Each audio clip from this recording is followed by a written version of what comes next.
On November 16, 1532, a modest band of fewer than 200 Spanish soldiers confronted an army of 80,000 battle-hardened, spirited, and confident Inca warriors. Within a matter of hours, the Inca forces were routed from the battlefield, with potentially up to 7,000 of their ranks killed and many more injured. This encounter played a pivotal role in the Spanish conquest of South America. The sophisticated and advanced Inca Empire, which once spanned most of the continent's west coast, was decimated, never to rise again, ultimately losing its last strongholds by 1572. How could such a small force overcome 80,000 men?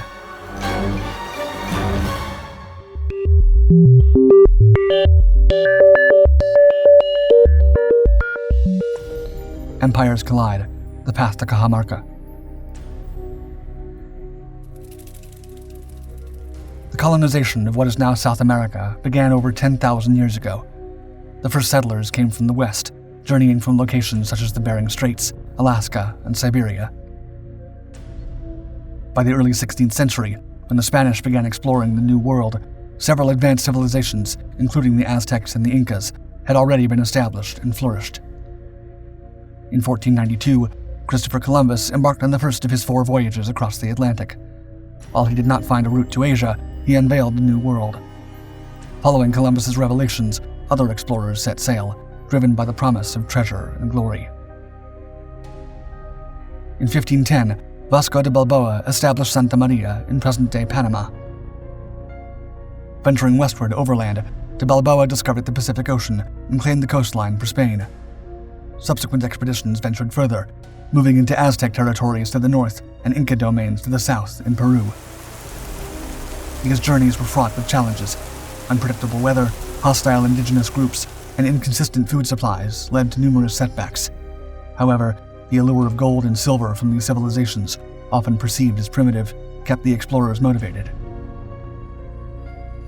The Spanish first met the Aztecs in 1519, and by 1521, they had subdued them with the advantage of firearms and steel. As explorers continued their push into South America, further encounters with local civilizations became inevitable. Francisco Pizarro and the Inca Empire.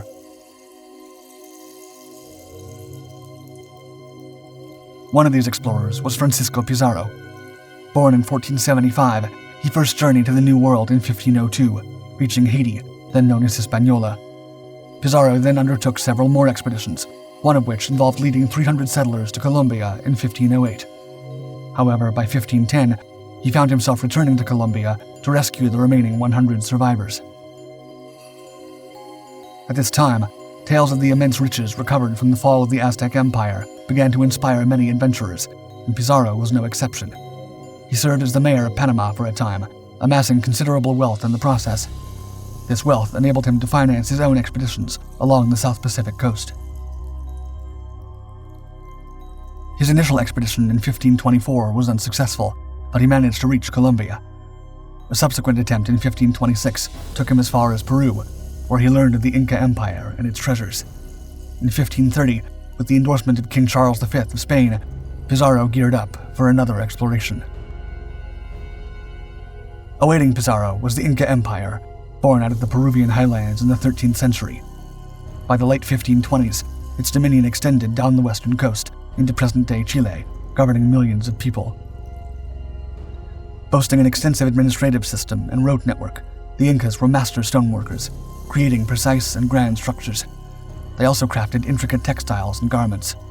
Gold and silver were abundant in their society, and they excelled in irrigation and agriculture, marking them as a prosperous and advanced civilization.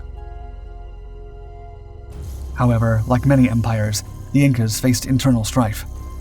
As Pizarro contemplated his next venture south, the Incan Empire was recovering from a brutal civil war. This conflict arose between the sons of the deceased Sapa Inca, the empire's ruler.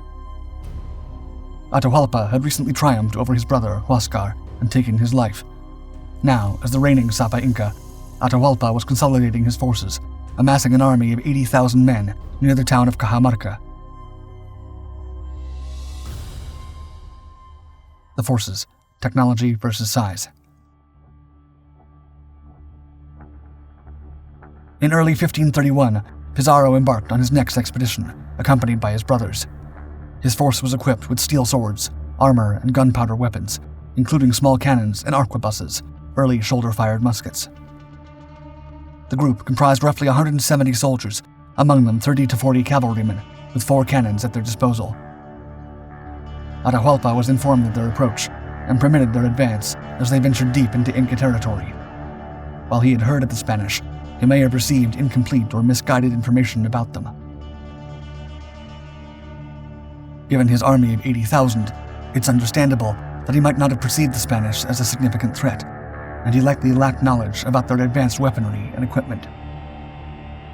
In contrast, Inca soldiers were armed with bronze weapons, wooden spears, and clubs. Their closest approximation to armor was thick quilted cloth, placing them at a notable technological disadvantage. Moreover, they were unfamiliar with the concept of cavalry tactics and the use of horses in warfare.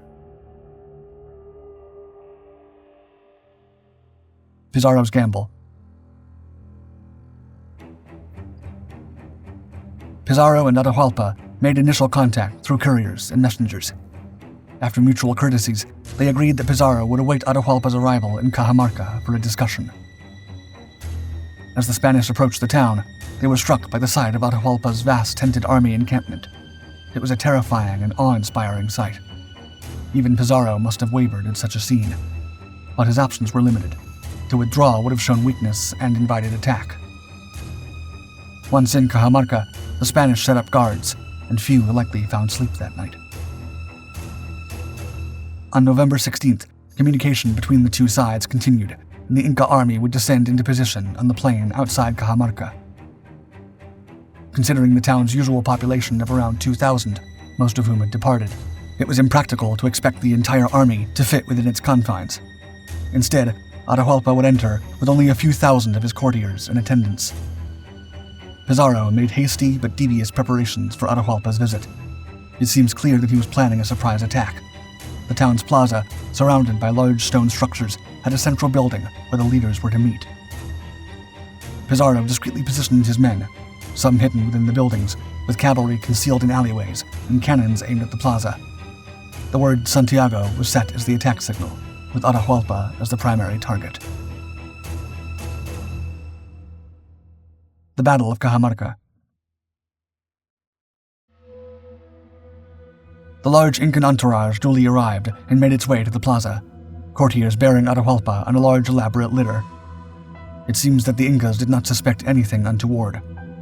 On the other hand, sources describe Spanish troops in hiding as urinating in their armor out of sheer tension and fear. A Catholic priest approached Atahualpa. Sources are not entirely clear what happened next, but there was some confusion and argument, likely exacerbated by poor translations between the two sides. Pizarro may have invited Atahualpa to accept the Catholic Church and pledge allegiance to the King of Spain. At some point, a proffered Bible may have been thrown to the floor by Atahualpa. Suddenly, with a cry of Santiago, Pizarro and 20 hand-picked men rushed the litter, slashing at its bearers. Spanish cavalry charged in support, trumpets blared, and the cannons unleashed deafening blasts, disorienting the Incas. In a brutal tussle around the litter, many of Atahualpa's courtiers and chiefs had arms severed as they attempted to hold the litter up and protect Atahualpa. Pizarro grabbed Atahualpa and pulled him down out of the litter as it crashed to the ground. A Spanish soldier tried to stab Atahualpa, but Pizarro wanted him alive. He stopped the soldier's sword thrust and received a cut to his own hand in the confusion. There was carnage in the plaza as the Spanish set about the courtiers, who were armed only with ceremonial weapons. They rushed about in panic and disarray, smashing down a wall as they tried to escape. As soldiers spilled from the town, the larger awaiting army stared, paralyzed and without instructions. They heard explosions and trumpets and witnessed cavalry hacking through Atahualpa's entourage. Overwhelmed by the scene, they retreated en masse down the valley, not engaging the Spanish. The contagion of panic had turned an army of 80,000 to flight. Ransom and Conquest. In Cajamarca, Pizarro attempted to calm the enraged and likely shocked Atahualpa.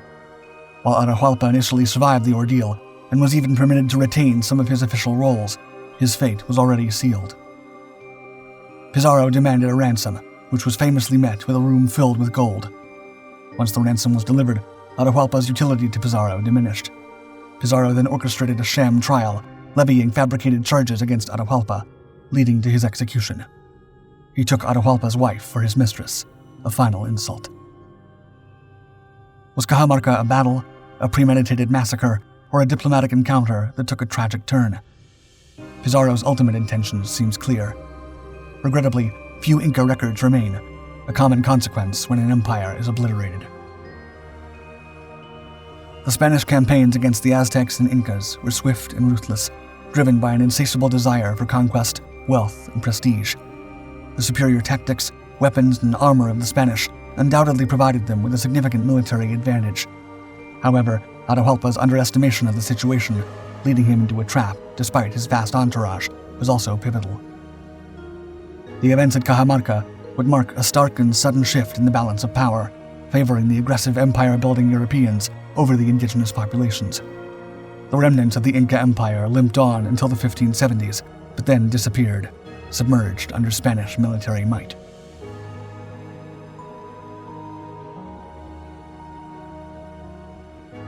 Are you ready to unlock the secrets of the past? Subscribe now to Dark Five's brand new Ancient Mysteries channel and embark on a journey to uncover the most enigmatic and awe-inspiring mysteries of ancient times. Leave a comment if there are any ancient mysteries you want us to explore in upcoming videos.